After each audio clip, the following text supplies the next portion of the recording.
Les loyers flambent, les prix de l'immobilier explosent, se loger. ქირამ მკვეთრად მოიმატა ბინის ფასმა კი ყველა რეკორდი მოხსნა. Gageure pour des millions d'euros. ნორმალური ბინის ხელმისაწვდომ ფასად შოვნა ნამდვილ ჯოჯოხეთად იქცა. ევროპის მილიონობით მოქალაქისთვის საბინაო კრიზისი ყველაზე მწვავედ ესპანეთს ურტყამს, მათ შორის ბარსელონასაც. De plus en plus d'habitants de logements.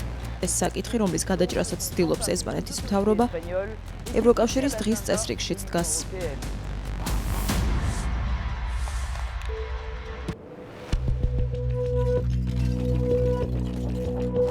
ბინის შოვნა უამრავი ევროპელისთვის ყველაზე მწვავე პრობლემად იქცა. 2010 წლის შემდეგ ბინის ფასები ევროკავშირში 50%-ზე მეტად გაძვირდა, ქირამ კი 26%-ით მოიმატა. ფასების ზრდა მიწოდების დეფიციტმა და მშენებლობის გაძვირებულმა ხარჯებმა გამოიწვია, რასაც ამძიმებს მოკლევადიან გაქირავებაზე დიდი მოთხოვნა.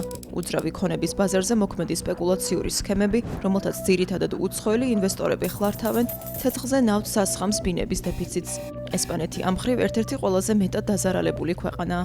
აქ ბინის ქირა საშუალოდ 80%-ით გაიზარდა ბოლო 10 წელიწადში.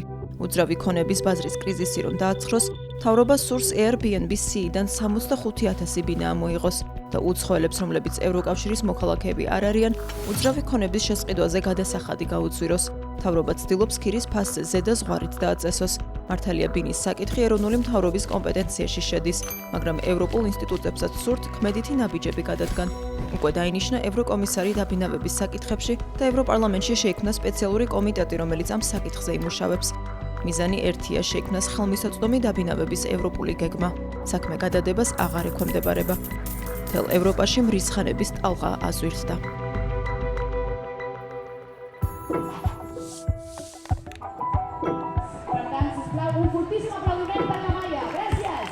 ბარსელონაში ვარ, სადაც სულ უფრო გახშირდა დემონსტრაციები, ისეთი, როგორცაც ჩემს უკან ხედავთ. კატალონიის დედაქალაქი ერთ-ერთი ყველაზე საყვარელი მიმართულება არა მხოლოდ ტურისტებისთვის, არამედ უძრავი ბაზრის სპეკულანტებისთვისაც. შედეგად სულ უფრო მეტ ადგილობრივს აგდებენ ბინიდან და ამ ხალხს მეტის მოთმენა აღარ სურს.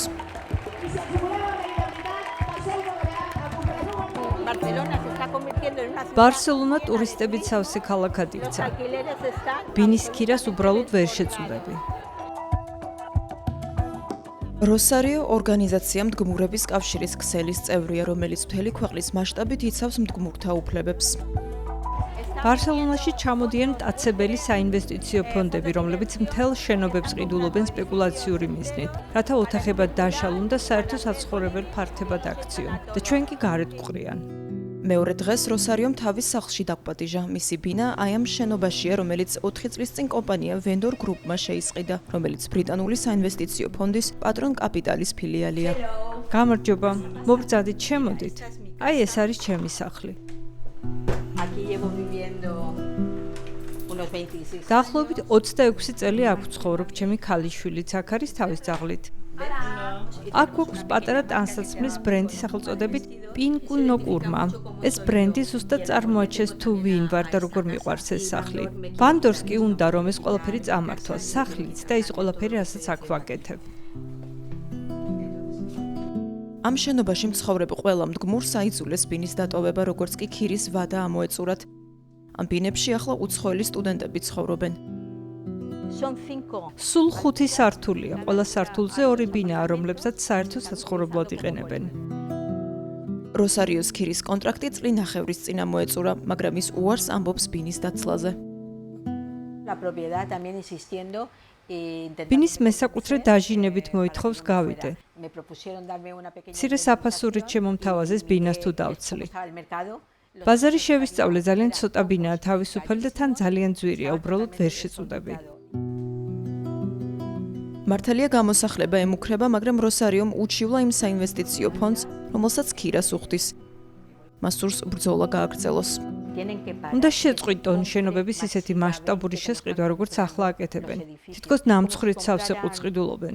ხალხის ბინიდან გასახლებით ახლა ძალიან მდიდრდებიან. ეს ნამდვილი საათის მექანიზმიანი ბომბია. უამრავი ადამიანი აღმოჩნდება ქუჩაში და ერთადერთი, ვისაც რამე შეუძლია გააკეთოს ამ პრობლემის მოსაგვარებლად, არის მდგმურების კავშირი. წინააღმდეგობის მოძრაობა, რომლის უკანაც ბარსელონას მდგმურების კავშირი დგას, ისევ გრძელდება. კვირაში ერთხელ როსარიო ესწრება შეხვედრებს, რომლებსაც საინვესტიციო ფონდების საკუთრებაში არსებული შენობების ბინადარნი აწყობენ. მათ მტკიცედ აქვთ გადაწყვეტილი, რომ აღკვეთონ გამოსახლებები და ხელისუფლებას მოქმედებისკენ მოუწოდებენ. ბინაში ცხოვრების უფლება სრულიად დაუცველია. ამიტომ მიუხედავად იმ შიშისა, რასაც მუდმივად განვიცდით, რადგან არ ვიცით, რამდენ ხანს მოგვიწევს დაქირავებულ ბინაში ცხოვრება, ან სად გადავალთ ამის მერე მაინც მოვახერხებთ ამ უფლების კოლექტიური დაცვის ორგანიზებას, რამდენადაც შესაძლებელია. და მოვთხოვთ ინსტიტუციებს, რომ როგორმე დაგვეცვან ამ მასობრივი სპეკულაციისგან.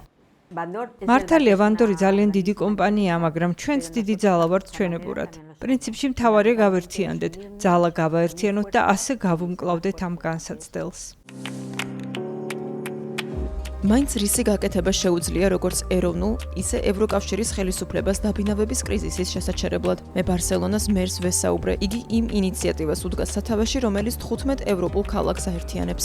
Nosotros lo que hemos empezado a hacer en España y las ciudades que nos hemos querido ესპანეთში გადავწყვეტეთ ქიგის ფასის ზრდა დავარეგულიროთ და ამ ინიციატივას სხვა ქალაქებიც შემოუერთდნენ. La ciudad de Barcelona en estos momentos ha habido ბარსელონაში უკვე 8%-ით იკლო ფასმა. y otra gran segunda medida es la de კიდევ ერთი მნიშვნელოვანი ნაბიჯი ის არის, რომ გადავწყვეტეთ Airbnb-ზე ფართის განთავსების საკრძალვა 2028 წლის ნოემბრიდან. significa 10.000 viviendas. ეს ნიშნავს, რომ 10,000 საცხოვრებელი სახლი დაუბრუნდება ბარსელონას. En Cataluña está a punto de regularse los pisos temporales. კატალონიაში ბინის მოკლევადიანი გაქირავებაც დაექვემდებარება ზედა ზღვარს. Y eso tiene una primera ეს პირდაპირ აისახება ინვესტორებზე, კერძოდ მოგება შეუმცირდებათ.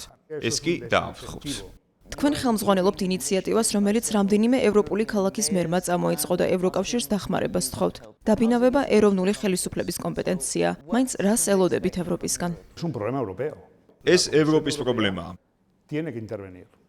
Las ciudades de Meyerfrohausen. ევროკომისიამ რამე უნდა გააკეთოს. ინიციატივა სახელწოდებით მერები დაბინავებისთვის მოუწოდებს, რომ ქალაქებს სასწრაფოდ მისცენ სახსრები, რათა შევძლოთ მათი ინვესტირება ისე, რომ ხელმისაწვდომი გავხადოთ დაბინავება. La vivienda tiene que ser una política troncal. დაბინავება ევროკავშირის რეგიონული განვითარების პოლიტიკის მთავარი საკითხი უნდა იყოს ახალ ეპოქაში.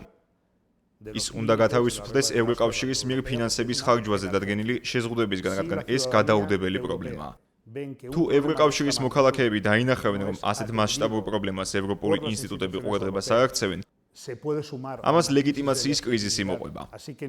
ასე რომ, უბრალოდ სოციალური პრობლემის მოსაუბრებლად გადადგმულ ნაბიჯზე კი არ ვსაუბრობთ, არამედ დემოკრატიისა და ევროპული პროექტის დაცვაზე.